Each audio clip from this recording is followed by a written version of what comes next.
Hello students, welcome to my channel. हम पढ़ रहे हैं क्लास 10th का चैप्टर 1 सिविक्स का पावर शेयरिंग। इससे पहले पार्ट 1 हमने बनाई है, जिन्होंने नहीं देखा वो डिस्क्रिप्शन बॉक्स में जा कर के देख सकते हैं। आज हमारा दूसरा पार्ट है पावर शेयरिंग का। तो आइए स्टार्ट करते हैं। तो आज का टॉपिक है आपका मेजोरिटेरियनिज्म इन श्रीलंका। इससे पहले हमने देखा कि श्रीलंका में किसकी मेजोरिटी थी, सिन्हालास की। यहाँ एक बार से इसको रिकैप कर लो। ये देखिए, सिन्हाला स्पीकर्स कितने थे आपके 74%। सिन्हालास 74% थे श्रीलंका में, और जो तमिल स्पीकर्स थे वे 18% थे। और तमिल में भी आपके दो ग्रुप डिवाइडेड थे, Sri Lankan Tamils and Indian Tamils. तो मेजोरिटी यहाँ पर सिन्हाला स्पीकर्स की ज़्यादा थी। क्लियर? आइए अपने टॉपिक में चलते हैं। Sri Lanka emerged as an independent country in 1948। Sri Lanka independent country कब बना था, ये याद रखना आप, 1948। ये एमसीक्यू में पूछ लिया जाता है। The leaders of the Sinhala community sought to secure dominance over government by virtue of their majority. ये आपको मालूम ही है, जो भी इलेक्टेड गवर्नमेंट होती है, जिसकी सरकार होती है और मेजोरिटी में आती है, वो पूरे देश में सरकार चलाती है। The leaders of the Sinhala communities sought to secure dominance over government by virtue of their majority, क्योंकि उनकी मेजोरिटी ज़्यादा थी, पूरे देश में अपना वर्चस्व जमाना चाहती थी। एज ए रिजल्ट उसका देखिए, एज ए रिजल्ट क्या हुआ, जो डेमोक्रेटिकली इलेक्टेड गवर्नमेंट थी, यानी कि लोगों के द्वारा चुनी गई जो सरकार थी, उन्होंने क्या अडॉप्ट करना शुरू कर दिया, series of majoritarian measures to establish Sinhala supremacy, यानी अपनी पावर, यानी सिन्हाला की जो पावर थी, इसको वर्चस्व को जमाए रखने के लिए उन्होंने मेजोरिटेरियन पॉलिसी को अपनाया। ये पॉइंट भी आपका इम्पोर्टेंट है। 1956 में एक एक्ट पास किया गया। अभी आपको देखना कि क्या क्या मेजर्स अपनाए गए थे सिन्हालास के द्वारा।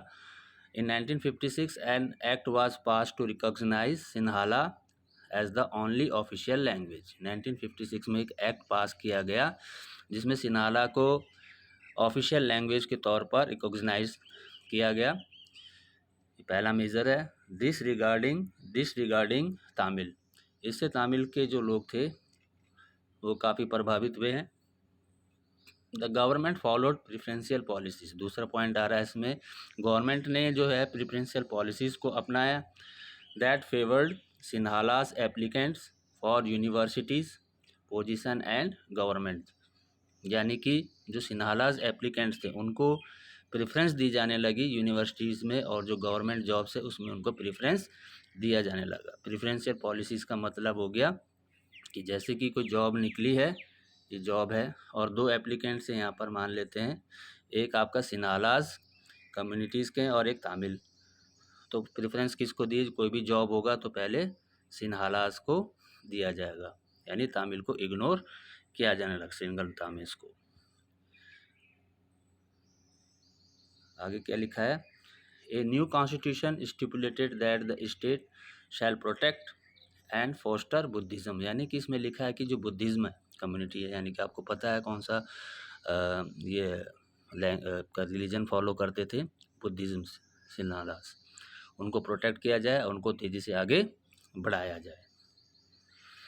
All this government measures coming one after the other, एक के बाद एक जितने भी मेजर्स हैं एक के बाद एक आते जा रहे थे। ग्रेजुअली इंक्रीज द फीलिंग, जिससे क्या हुआ कि जो श्रीलंकन तमिल्स थे उनमें अलगाव की भावना आने लग गई, यानी कि उनके फेवर में कुछ भी बात नहीं हो रही थी। Tamils they felt that none of the major political parties led by the Buddhist Sinhala leader was sensitive। इसका मतलब हो गया जितने भी उन्होंने क्या महसूस किया जाने लगा, जो श्रीलंकन तमिल्स थे, जितने भी मेजर पॉलिटिकल पार्टीज़ हैं जो बुद्धिस्ट आपके सिन्हाला लीडर फॉलो का लीड कर रहे थे, वो सेंसिटिव नहीं है किसके प्रति, श्रीलंकन तमिल के प्रति, या उनके जो लैंग्वेज थे, उनके कल्चर के बारे में कुछ भी नहीं हो रहा था। They felt that the constitution and government policies denied them equal political rights. साथ में देखो उनको क्या महसूस होने लगा कि जो भी आपका कॉन्स्टिट्यूशन है यानी संविधान है और जो गवर्नमेंट है उनकी जो पॉलिसी है उनको इक्वल पॉलिटिकल राइट्स नहीं दे रही है, साथ ही उनके साथ डिस्क्रिमिनेशन किया जाने जा रहा है, यानी कि किस चीज़ में, जॉब्स और जो एजुकेशंस हैं उसमें उनके साथ डिस्क्रिमिनेशन किया जा रहा है और उनके इंटरेस्ट की बात कुछ भी नहीं की जा रही है। एज ए रिजल्ट इससे क्या हुआ, क्या परिणाम निकला कि जो रिलेशन है दोनों कम्युनिटीज़ के बीच में यानी सिन्हाला और तमिल के बीच में वो काफ़ी और ज़्यादा फैलने लगा। The Sri Lankan Tamil launched parties and, अब देखो अब जो अपने हक की लड़ाई के लिए भी अब क्या करने लग गए, श्रीलंकन तमिल्स ने भी अपनी पार्टीज लॉन्च करना शुरू कर दिया।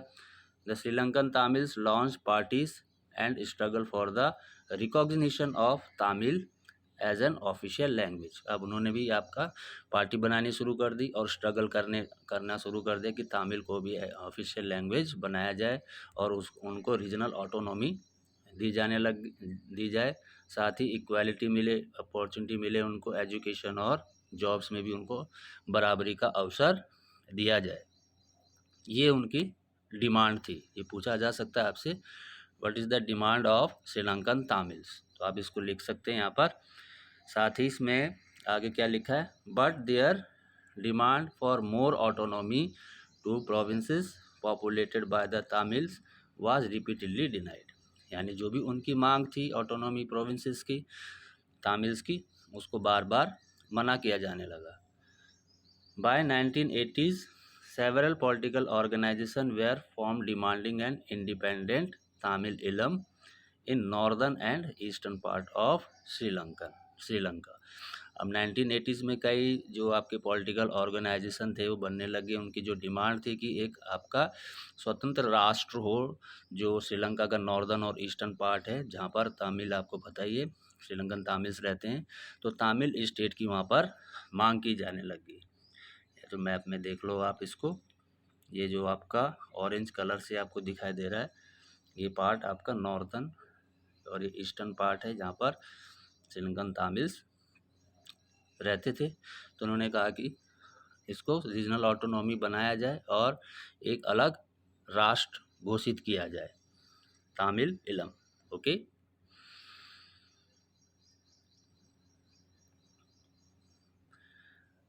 The distrust between the two communities turn into wide spread conflict. अब दोनों जो कम्युनिटीज़ थे उनमें विवाद ज़्यादा बढ़ने लगा। It should turn into a civil war, जिससे क्या हुआ, सिविल वार शुरू हो गया। सिविल वार मतलब दो कम्युनिटी के बीच में जब बात नहीं मानी जाती तो हिंसा होने लग जाती, पूरे देश में खून खराबा ज़्यादा होने लग जाता है, तो इसको सिविल वार बोला जाता है। ये ग्लॉसरी में दिया हुआ है, इसको आप पढ़ेंगे। एज ए रिजल्ट, इसका परिणाम देखिए क्या हुआ, thousands of people of both the communities have been killed, यानी दोनों कम्युनिटीज़ के जो लोग थे वो मारे जाने लगे।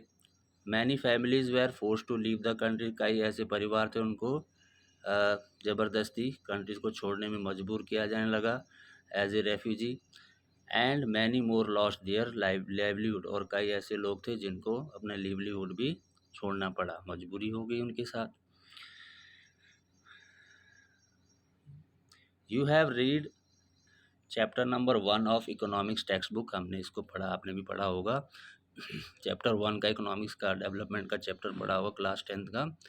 अबाउट श्रीलंकन्स एक्सीलेंट रिकॉर्ड, श्रीलंका का एक्सीलेंट रिकॉर्ड आपने देखा होगा इकोनॉमिक डेवलपमेंट में, एजुकेशन के मामले में और हेल्थ के बारे में काफ़ी आगे थी।